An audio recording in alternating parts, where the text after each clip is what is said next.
এই সময়টি আসলে আলোচনার জন্য উপযুক্ত সময় নয়। অনেকেই আমার মনে ক্ষুধার্ত।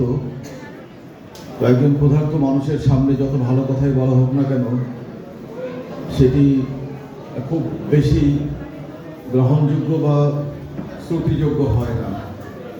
সেই জন্য খুব বেশি লম্বা কথা বলার সুযোগ নেই। আমরা শুধু আমাদের জাতির শ্রেষ্ঠ সন্তান 1971 সালে যারা সত্যিকার অর্থেই নিজেদের বিবেকের তাড়নায় একটি অসম যুদ্ধে অবতীর্ণ হয়েছিলেন, নিজের জীবন বাজি রেখে, তাদেরকে শ্রদ্ধা জানানোর জন্যই মূলত আজকের এই সমাবেশ। কারণ পৃথিবীতে যদি গুণী মানুষকে সম্মান জানানো না হয়, তাহলে কখনো গুণী মানুষ পৃথিবীতে সৃষ্টি হয় না। আমরা মনে করি যে ঐতিহাসিক প্রেক্ষাপটে 1971 সালের মুক্তিযুদ্ধ হয়েছিল, সেটি আপনারা ভালো করেই জানেন। সুতরাং পিতার কাছে পিতার জীবনের গল্প বলার ধৃষ্টতা আমার মনে না দেখানোটাই উত্তম। শুধু আমরা এতটুকু বলতে চাই যে স্বাধীনতার যে স্বপ্ন নিয়ে অথবা পরাধীনতার যে গ্লানিকে অনুভব করে শৃঙ্খলিত থাকার যে কষ্ট, সেটিকে অনুধাবন করে সে সময়ে যারা এই জাতিকে শৃঙ্খল মুক্ত করার জন্য নিজের সবচেয়ে বড় সম্পদ জীবনকে তুচ্ছ করে যারা একটি সশস্ত্র, সশিক্ষিত এবং সুশিক্ষিত বাহিনীর বিরুদ্ধে কোনো রকম প্রস্তুতি ছাড়াই যুদ্ধে অবতীর্ণ হয়েছেন, তাদের চেয়ে শ্রেষ্ঠতর মানুষ কখনোই হতে পারে না। প্রতিটি সমাজেই আপনি দেখবেন অন্যায়, অবিচার, বৈষম্য অথবা বিভিন্ন রকমের অসাম্য এগুলো থাকতে পারে। অনেকে সেই বৈষম্য, অসাম্য অথবা সেই সমাজের সুবিধাভোগী থাকেন। কিছু মানুষ থাকেন যারা সুবিধা বঞ্চিত, কিছু মানুষ থাকেন যারা সুবিধা বঞ্চিত হবার পরেও সেটিকে মেনে নেন। কিছু মানুষ থাকেন যারা এত কিছু জানার পরেও এই সমাজের অসঙ্গতি এবং নিপীড়ন, নির্যাতন, শোষণ, বঞ্চনা জানার পরেও কিছু মানুষ প্রতিবাদহীন থাকেন। কিছু মানুষ থাকেন পালিয়ে বেড়ান, পলাতক মানুষ। আর কিছু মানুষ যারা থাকেন বিবেককে জাগ্রত করে, যারা অসঙ্গতির বিরুদ্ধে সম্মুখ সারির যোদ্ধা হিসেবে রাজপথে নেমে পড়েন। বেশিরভাগ ক্ষেত্রেই আমরা দেখেছি যারা উচ্চবিত্তের মানুষ অথবা ক্ষমতাবান মানুষ, তারা কোনো না কোনোভাবেই ক্ষমতাসীনদের সাথে একটি সম্পর্ক বজায় রেখেই অথবা সুবিধার অংশীদারিত্ব নিয়ে তারা মোটামুটি সেই সমাজে ভালোই থাকেন। আর কিছু মানুষ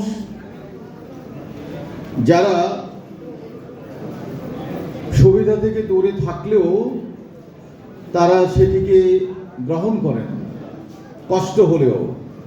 আর যেসব মানুষ, অধিকাংশ মানুষ যারা রাজপথে নামেন, তারা দেখা যাবে খুবই সাধারণ শ্রেণীর মানুষ। পৃথিবীর যুগে যুগে কালে কালে যত বিপ্লব এবং অভ্যুত্থান যা কিছু হয়েছে, পরিবর্তনের জন্য যত সংস্কারমূলক যত বিপ্লবের ইতিহাস আমরা দেখি, সেখানে দেখি সব জায়গাতেই সাধারণ মানুষ তারাই অগ্রসর ছিল, যাদের বলতে গেলে যারা কখনোই সেই সুবিধাবাদের অংশীদার ছিলেন না, তারা একটি সর্বজনীন সকলের জন্য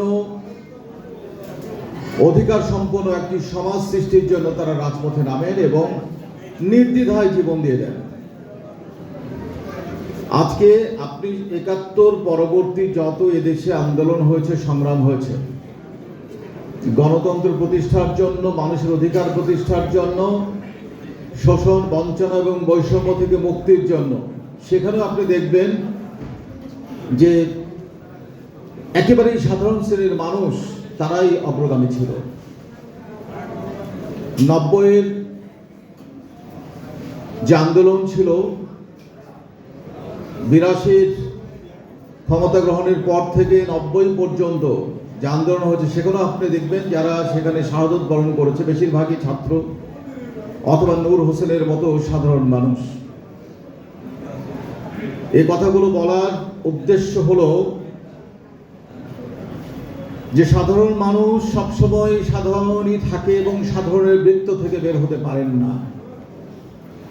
রাষ্ট্র কখনো এরকম সার্বজনীনতা কখনো অ্যাডপ্ট করে না অথবা সার্বজনীন হয় না যখন এই সাধারণ মানুষদের অধিকারগুলো সুনিশ্চিত হয়। যে কারণেই একটি কল্যাণ রাষ্ট্র প্রতিষ্ঠা ছাড়া, যেখানে সাধারণ সকল মানুষের অধিকার নিশ্চিত হবে, সেটি ছাড়া কখনোই সাধারণ মানুষের মুক্তি অথবা সাধারণ মানুষের অধিকার প্রতিষ্ঠা কখনোই সম্ভব নয়। এবং রাষ্ট্রে আমরা যে জনগণতান্ত্রিক বা গণতান্ত্রিক ব্যবস্থাপনার কথা বলি, সেটি এই কারণেই বলা হয় যে সাধারণের ম্যান্ডেট নিয়ে সেখানে যে নেতৃত্ব সৃষ্টি হবে, সেই নেতৃত্ব গণমুখী হবে এবং জনগণের বা জনসাধারণের বা সাধারণের দুঃখ কষ্ট এগুলোকে অনুভব করে তাদের উপযোগী একটি শাসন ব্যবস্থা বা শাসনতান্ত্রিক ব্যবস্থা সৃষ্টি করবেন, যাতে করে সাধারণ মানুষের অধিকার সুপ্রতিষ্ঠিত হয়। আমরা কি দেখেছি? আমরা এই দেশ এত রক্তের বিনিময়ে, লক্ষ লক্ষ মানুষের রক্তের বিনিময়ে স্বাধীনতার পরেও সেই লুটেরা শ্রেণী আবারও সৃষ্টি হচ্ছে।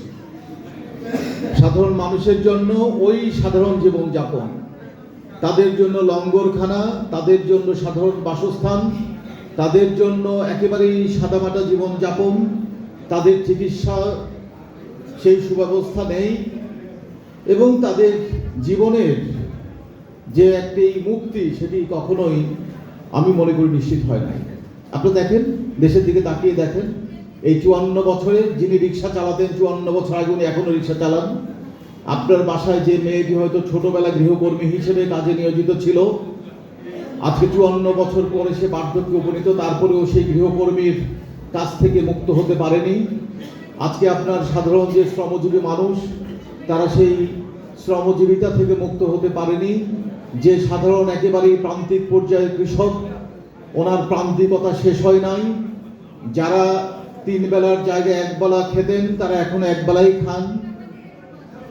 এভাবে আমরা যারা বস্তিতে বসবাস করতেন, তারা এখনো বস্তিতেই বসবাস করেন। মাঝে মাঝে সেই বস্তিতে আগুন লাগে, তারা গৃহহীন হয়ে যান। যারা রাজপথে ঘুমাতেন অথবা ফুটপাতে অথবা ডিভাইডারে অথবা রেল স্টেশনে, তারা এখনো রেল স্টেশনেই ঘুমান। পরিবর্তনটা কাদের হয়েছে?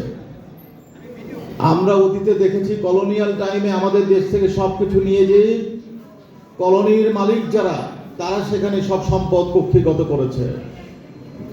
পাকিস্তানকালীন সময়ে আমরা জেনেছি কিছু পরিবার সেখানে সৃষ্টি হয়েছিল, যারা এই দেশের সকল মানুষের তাদের ভবিষ্যৎকে উপেক্ষা করে, তাদের চাহিদাকে উপেক্ষা করে, তাদের আকাঙ্ক্ষাকে উপেক্ষা করে তারা নিজেদের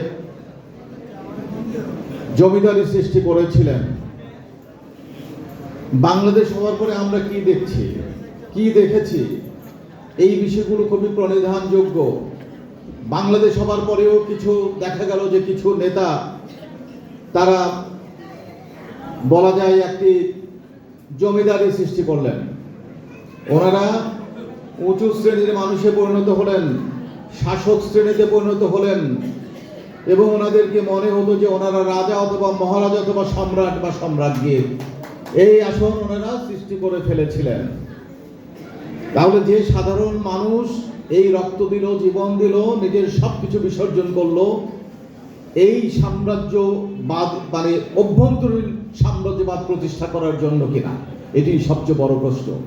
রাজতন্ত্র প্রতিষ্ঠা করার জন্য কিনা, পরিবারতন্ত্র প্রতিষ্ঠা করার জন্য কিনা, এগুলো একটি বড় প্রশ্ন। এই প্রশ্নের জবাব আমাদের জানতে হবে। আজকে অনেক সময় অতিক্রান্ত হয়েছে, কিন্তু এই বৃত্ত আমরা ভাঙতে পারি নাই। তো যদি বৃত্ত ভাঙতে না পারি তাহলে যুদ্ধ শেষ হয় নাই। যদি এই বৈষম্য শেষ না হয়, অধিকার প্রতিষ্ঠিত না হয়, সাধারণ মানুষ তাদের যে মৌলিক অধিকারগুলো যদি ফিরে না পাই, তাহলে এখনো আমরা স্বাধীন হই নাই, মুক্ত হই নাই, আমাদের যুদ্ধ শেষ হয় নাই।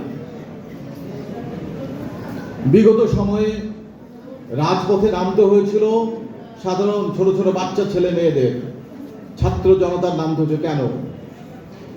আপনারা গণতন্ত্রের সংজ্ঞা দিবেন, গণতন্ত্রের বয়ান দিবেন, স্বাধীনতার চেতনা আপনি কথা বলবেন, অথচ মৌলিক চেতনাকে ধূলিসাৎ করে এদেশের মানুষের অধিকারকে আপনি ভুলুণ্ঠিত করবেন। রাজপথে এখনো রক্ত দিতে হবে, এ ধরনের শাসন ব্যবস্থা সৃষ্টির জন্য তো মুক্তিযুদ্ধ কখনোই হয় নাই। তাহলে আজকে শাসক শ্রেণীকে বুঝতে হবে যে তারা যেভাবে শাসন করেছে, এটি স্বাধীন কোন রাষ্ট্রের শাসন ব্যবস্থা হতে পারে না, যেখানে সাধারণ মানুষ সবসময় উপেক্ষিত। মানুষকে এমন একটি মোহের মধ্যে রেখেছেন যে মানুষ ভোট দিবে, মানুষ স্লোগান দিবে, আপনার নামে মঞ্চ বানাবে, আর আপনি সেখানে রাজা মহারাজা হয়ে যাবেন। সাধারণ মানুষ আবারও সেই মাটিতে বসবে। সাধারণ মানুষের মৌলিক চাহিদা পূরণের কোনো নিশ্চয়তা থাকবে না। আপনারা সম্রাট হয়ে যাবেন, আপনাদের জন্য স্লোগান দিতে হবে। এই রাষ্ট্র ব্যবস্থা, এই রাজনৈতিক ব্যবস্থা সৃষ্টির জন্য কখনো স্বাধীনতা যুদ্ধ হতে পারে না। সেজন্যই আমরা মনে করি যে আজকে শাসক শ্রেণীকে বদলাতে হবে, শাসন বদলাতে হবে। ভূখণ্ড আমরা বদলাতে পারবো না। আমাদের একটাই ভূখণ্ড, যে ভূখণ্ডের জন্য লক্ষ লক্ষ মানুষ জীবন দিয়েছে। সেই ভূখণ্ডের শাসনভার এমন মানুষদের কাছে দিতে হবে যারা সাধারণ মানুষ মুখী হবে, সাধারণ মানুষের স্বার্থে কাজ করবে, গণমানুষের নেতা হবে, গণমানুষের শাসন হবে, গণমানুষের সংবিধান হবে, গণমানুষের অধিকার প্রতিষ্ঠিত হবে।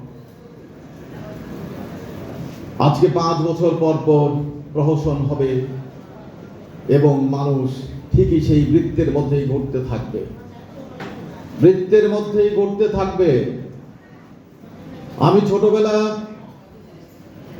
আমার আব্বা বলেছিলেন যে তুমি কি গরুর ঘানি দেখেছো? আমি বলি দেখি নাই। বলে তোমাকে আমি দেখাই নিয়ে আসি।